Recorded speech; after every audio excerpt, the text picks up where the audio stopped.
1947 में कश्मीर भारत का हिस्सा बनता है और फिर कुछ ऐसा होता है कि ये मैटर सीधे यूनाइटेड नेशन चला जाता है और आज तक इस जो इशू है उसका सॉल्यूशन नहीं निकल पाया है। Hello everyone, my name is Ajay Singh और आप देख रहे हैं सिविल स्टेप। आज की वीडियो में हम देखेंगे कि नेहरू कश्मीर इशू को यूएन क्यों ले गए थे, इसके बारे में चर्चा करेंगे। देखेंगे कि जो लोग इनको सपोर्ट करते हैं, नेहरू को सपोर्ट करते हैं, वो आर्ग्यूमेंट क्या देते हैं कि इन्होंने क्यों अच्छा किया यूनाइटेड नेशन ले जाके। और दूसरा, उन लोगों के बारे में भी देखेंगे जो नेहरू को बहुत क्रिटिसाइज करते हैं और कहते हैं कि भाई नेहरू की वजह से जो कश्मीर इशू है वो आज तक है ना एक गले की हड्डी बना हुआ है इंडिया की। ठीक है, तो चलिए इस वीडियो को स्टार्ट करते हैं। देखिए, किसी भी इशू को समझने से पहले उसका बैकग्राउंड समझना बहुत ज्यादा इंपॉर्टेंट हो जाता है और ये जो इशू है उसका बैकग्राउंड जाता है आपका 1947-1948 की जो इंडिया पाकिस्तान की लड़ाई हुई थी। ठीक है, अब देखिए ये लड़ाई क्यों हुई थी उसके बारे में कुछ देख लेते हैं। देखो, जब ब्रिटिशर्स यहां से गए ना, इंडिया को छोड़ के गए, तो यहां पे दो टाइप की जो प्रोविंसेस थे वो थे।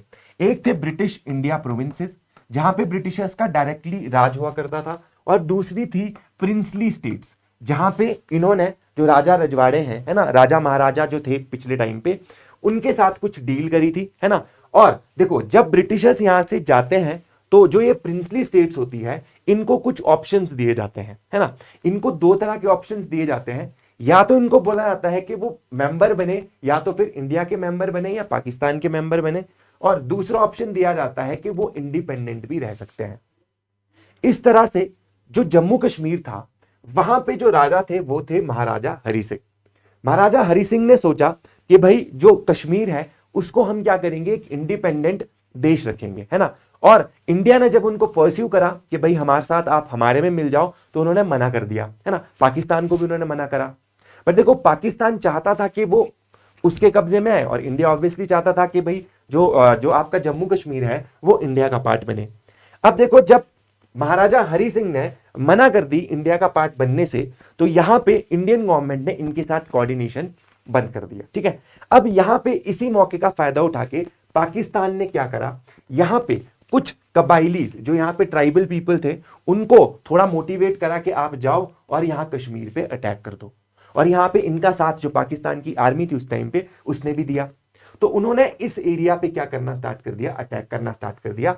और ये जो जम्मू कश्मीर की राजधानी थी श्रीनगर, वहां तक पहुंचने ही वाले थे।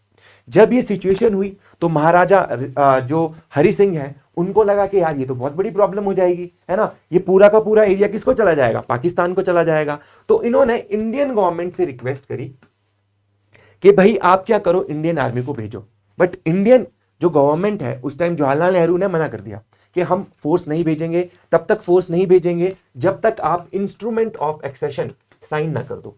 इंस्ट्रूमेंट ऑफ एक्सेशन बेसिकली एक डॉक्यूमेंट है जिससे ये महाराजा बोलेंगे कि भाई हमको इंडिया का पार्ट बनना है। ठीक है, चलिए अब देखो, इन्होंने इंस्ट्रूमेंट ऑफ एक्सेशन साइन करा और उसके बाद इंडियन आर्मी यहां पे पहुंचती है।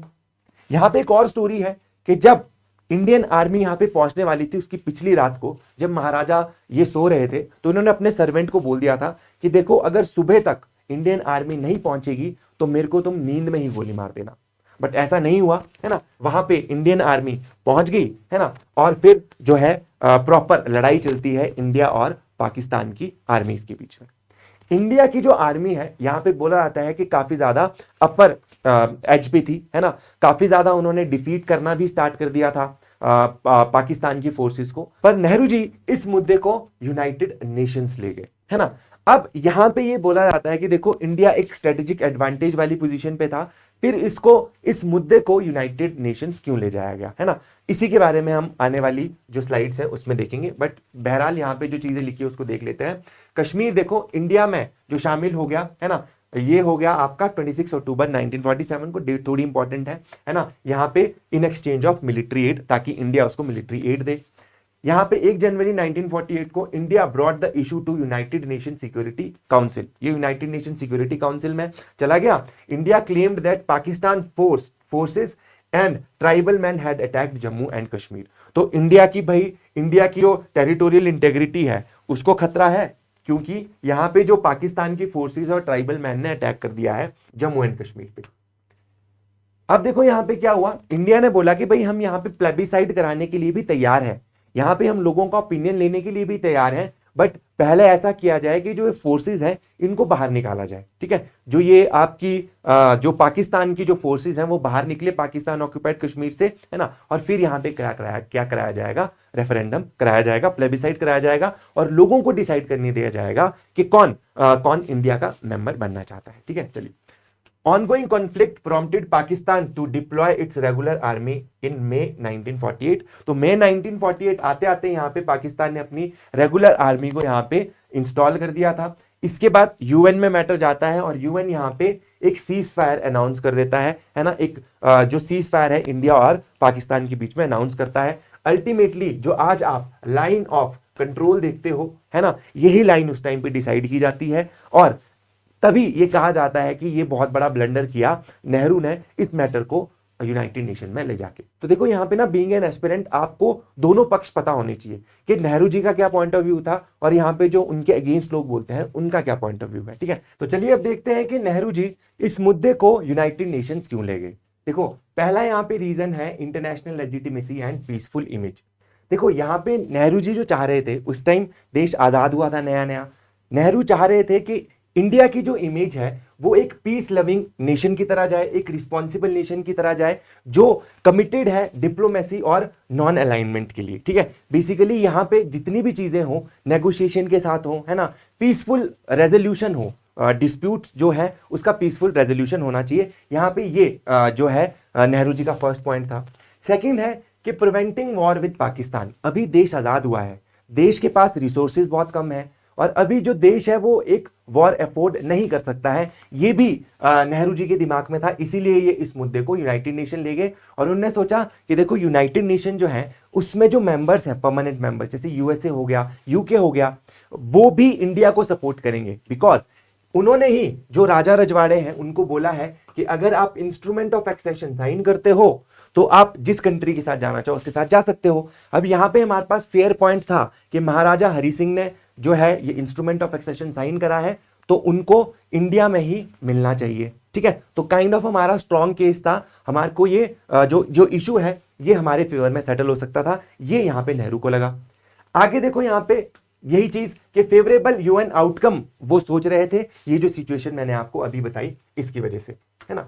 अब देखो यहाँ पे क्या हुआ कि ये जो लॉर्ड माउंटबेटन है ना, इन्होंने भी काइंड ऑफ एडवाइस दी नेहरू को कि इस मैटर को आप कहां ले जाओ, यूनाइटेड नेशन ले जाओ, वहां पे पीसफुली ये मैटर जो होगा वो रिजॉल्व हो जाएगा। बट अनफॉर्चुनेटली ये जो मैटर है वो रिजॉल्व नहीं हो पाया और उलझता ही गया है ये मैटर। ठीक है, चलिए।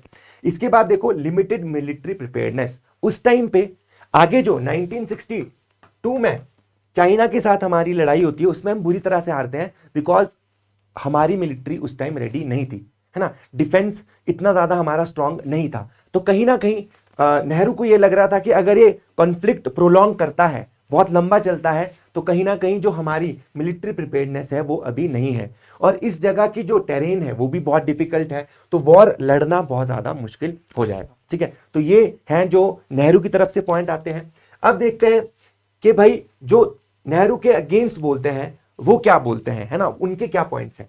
यहां पे देखो अननेसेसरी इंटरनेशनलाइजेशन, यहां पे बोलते हैं कि अननेसेसरीली इसको क्या कर दिया गया है, इंटरनेशनलाइज किया गया, मुद्दे को जरूरत थी ही नहीं, ये हमारा इंटरनल मैटर था जो कि बायलैटरली सॉल्व होना चाहिए था। ठीक है, मतलब इंडिया और पाकिस्तान इकट्ठे सॉल्व करें, इंटरनेशनलाइज करने की क्या जरूरत थी इस मुद्दे को, है ना। Kashmir was legally India internal matter after accession, है ना। UN involvement allowed external interference in sovereign issues. तो कहीं ना कहीं एक्सटर्नल इंटरफेरेंस यहां पे आया यूनाइटेड नेशन की इन्वॉल्वमेंट की वजह से।